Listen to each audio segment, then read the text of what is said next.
एक और बड़ी खबर का मैं रुख कर रहा हूं। आईडीएफ ने हिजबुल्लाह के लड़ाकों पर हमला किया है। ये देखिए बड़ी खबर, आईडीएफ ने घात लगाकर इस हमले को अंजाम दिया। लेबनान सीमा पार सैनिकों के खिलाफ आईडीएफ की बमबारी। ये तस्वीरें आप देखिए तो हालात बहुत ज्यादा इस वक्त खराब होते हुए नजर आ रहे हैं, बहुत ही गंभीर होते हुए नजर आ रहे हैं हिजबुल्लाह और इजराइल के बीच में। और बड़ा सवाल यह है कि क्या अगले 48 घंटे में इजराइल वर्सेस लेबनान क्या युद्ध छिड़ता हुआ नजर आएगा? क्या इजराइल की तैयारियां हैं? इस पर हम बात करेंगे। लेकिन इन सब के बीच ये देखिए आईडीएफ ने हिजबुल्लाह के लड़ाकों पर जो हमला किया है ताजा, ये उसकी तस्वीर आपको दिखा रहे हैं। इजरायली डिफेंस फोर्स ने घात लगाकर इस हमले को अंजाम दिया। और ये देखिए ये तस्वीर देखकर आप समझ पा रहे होंगे ग्राउंड ऑपरेशन है, ये आमने सामने की जंग है, ये यानी ग्राउंड इन्वेजन क्या शुरू कर दिया गया है? ये एक बड़ा सवाल है।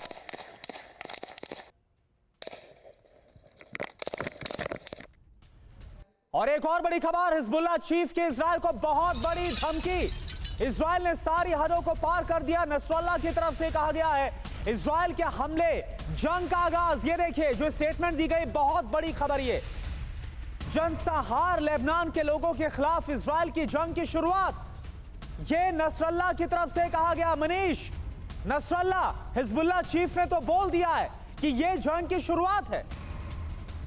जी हाँ, बिल्कुल। नसरुल्लाह ने यह कह दिया है कि अब इजराइल के खिलाफ हमारी जंग शुरू हो चुकी है और हम उस जंग को जारी रखेंगे।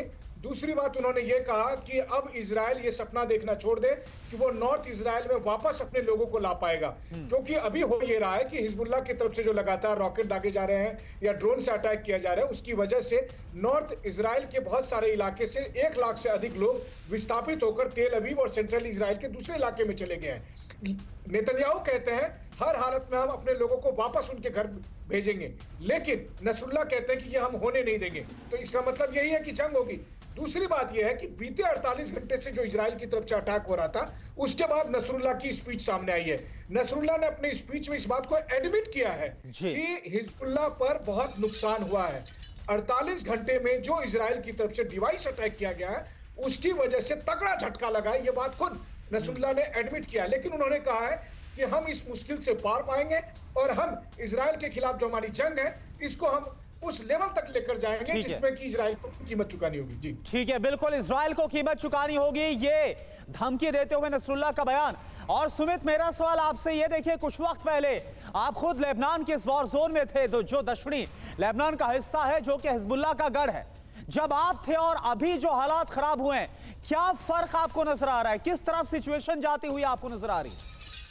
देखिए सिचुएशन अब उस दौर में पहुंच चुकी है जहां सीधे तौर पर युद्ध होगा। आप देखें पिछले देश के 2 महीनों में लगातार ऐसे कई वक्त आए जब ये कहा गया कि अब देखिए सीधी जंग होगी, लेकिन शायद धीरे धीरे वो जंग छोटे कॉन्फ्लिक्ट्स में तब्दील होगी। लेकिन अब ऐसा लग रहा है साफ तौर पर जिस तरीके से इजराइल की एयर स्ट्राइक्स हो रही है, इजराइल की डिप्लॉयमेंट हुई है और इजराइल ने जिस तरीके से बड़े कॉवर्ट ऑपरेशन किए हैं, खासतौर पर हिजबुल्लाह के कमांड एंड कंट्रोल या कम्युनिकेशन चीजों को लेकर, वो साफ दर्शा रहा है कि इजराइल अब इस पूरे खतरे को, इस पूरी थ्रेट को न्यूट्रलाइज कर देना चाहता है। वो चाहता है कि आने वाले वक्त में जिस तरीके से उसने खात्मा हमास का किया, उसने जिस तरीके से उसने पूरे गाजा के अंदर हमास की जड़ें हिला दी, बर्बाद कर दिया, तो सुमित एक बात आप ये बताइए, ये जो हमले होंगे, ये जो हमले होंगे वो हिजबुल्लाह को टारगेट करके किए जाएंगे या फिर इसमें लेबनान के और भी तमाम जो इलाके उन पर हमला हो सकता है? मसलन जो अभी तस्वीर हम दिखा रहे हैं कि लेबनान की राजधानी जो बेरूत है, उसके ऊपर इजरायली लड़ाकू विमान उड़ान भर रहे हैं, कहां पर ये हमले होंगे?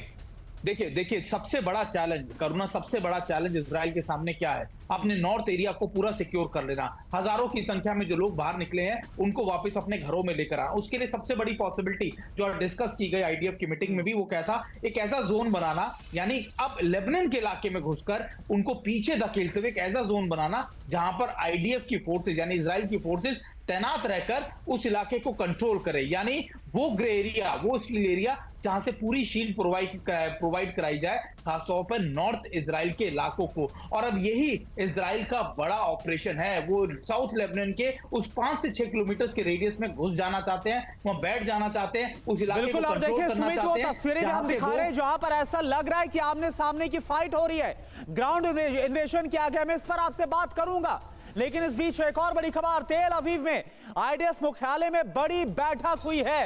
इजराइल के प्रधानमंत्री बेंजामिन नेतन्याहू आईडीएफ मुख्यालय पहुंचे हुए हैं। लेबनान पर हमले को लेकर इस वक्त प्लानिंग चल रही है। अब देखिए हमास का जिस तरीके से खात्मा करने का दावा इजराइल कर रहा है, हालांकि बात अलग है कि पूरी तरह से खात्मा अभी भी नहीं हुआ है। हमास लगातार खुद को और मजबूत करने की कोशिश कर रहा है, लेकिन उसी तरह से अब सामना उसी तरह से जो टारगेट है वो हिजबुल्लाह को किया जाएगा। उसको लेकर तेल अवीव में बड़ी बैठक हुई है और यहां पर खुद इजराइल के प्रधानमंत्री नेतन्याहू पहुंचे हुए हैं आईडीएफ मुख्यालय। गाजा में इजरायली सेना की बहुत बड़ी कार्रवाई। एक और बड़ी खबर, हमास के हथियार डिपो को तबाह किया गया। इजरायली हमले में हमास के ठिकाने को तबाह किया गया। तो यह अपने आप में एक बड़ी चुनौती इसलिए भी इजराइल के लिए क्योंकि एक तरफ इजराइल का दुश्मन हमास और अब जिस तरह से हमास के साथ हिजबुल्लाह खड़ा है और वो भी लगातार इजराइल पर हमलों को अंजाम दे रहा है, तो हिजबुल्लाह का कैसे खात्मा किया जाए इसको लेकर भी इजराइल के अंदर अब बेंजामिन नेतन्याहू के नेतृत्व में रणनीति को तैयार किया जा रहा है। इन हालातों को भी समझेंगे, लेकिन इस बीच ये तस्वीर आप देखिए, इजरायली हमले में हमास के ठिकाने को कैसे तबाह किया गया, ये आप तस्वीर देख पा रहे हैं। और मनीष और सुमित इस वक्त हमारे साथ बने। मनीष, मैं इस वक्त आपके पास आना चाहूंगा। अभी जिस बात का मैं जिक्र कर रहा था कि दोहरी चुनौती है, एक तरफ हमास का पूरी तरह से खात्मा करना और दूसरी तरफ तेल अवीव की वो तस्वीरें हम दिखा रहे हैं जहां पर बेंजामिन नेतन्याहू के नेतृत्व में आईडीएफ मुख्यालय में हिजबुल्लाह के खात्मे को लेकर रणनीति तैयार हो रही है। क्या इनपुट्स, क्या जानकारी आपके पास आ रही है? देखिए, तेल अवीव में जो प्रधानमंत्री बेंजामिन नेतन्याहू के नेतृत्व में बैठक हो रही है उसमें मुख्य तौर पर 4 लक्ष्य तय किए गए हैं। हाँ। पहली बात तो यह है, जो लगातार हम अपने दर्शकों को भी बता रहे हैं, कि इजराइल ने यह तय किया है कि हम जल्द से जल्द अपने लोगों को, जो 1 लाख लोग नॉर्थ इजराइल से अभी सेंट्रल इजराइल या दूसरे और इलाके में विस्थापित होकर रह रहे हैं, इनको घर वापसी कराएंगे। ये पहला लक्ष्य है। दूसरा लक्ष्य उनका है कि हिजबुल्लाह के जो लोग साउथ लेबनान में अभी डटे हुए हैं, इनको मजबूर कर देंगे कि वो लेबनान में लितानी रिवर के उस पार चले जाए, यानी साउथ लेबनान में वो उतने दूर तक चले जाए जहां से वो अटैक नहीं कर पाएंगे। तीसरा लक्ष्य ये है कि हमें हिजबुल्लाह की कमर तोड़नी है, यानी कि हिजबुल्लाह जहां जहां पर लेबनान में है, साउथ लेबनान में तो उनका मुख्य अड्डा है ही, लेकिन लितानी रिवर के उस पार, चाहे बेरूत के इलाके में या दूसरे जगह, उनकी कमर तोड़नी है। और चौथा जो लक्ष्य उन्होंने रखा है कि इजराइल और लेबनान के बीच जब जंग शुरू हो तो वो जंग रीजनल वॉर में बदले नहीं। मतलब ये कि इजराइल और लेबनान तो लड़ाई करे, लेकिन उसमें अरब मुल्क के दूसरे और देश ना आए और ये सिर्फ और सिर्फ इजराइल वर्सेस लेबनान ही रहे, क्योंकि ज्यादा देश आएंगे तो फिर इजराइल पर दबाव पड़ेगा। लेकिन सवाल ये है कि क्या ईरान को रोका जा सकता है, इस पर मैं आऊंगा आपके पास।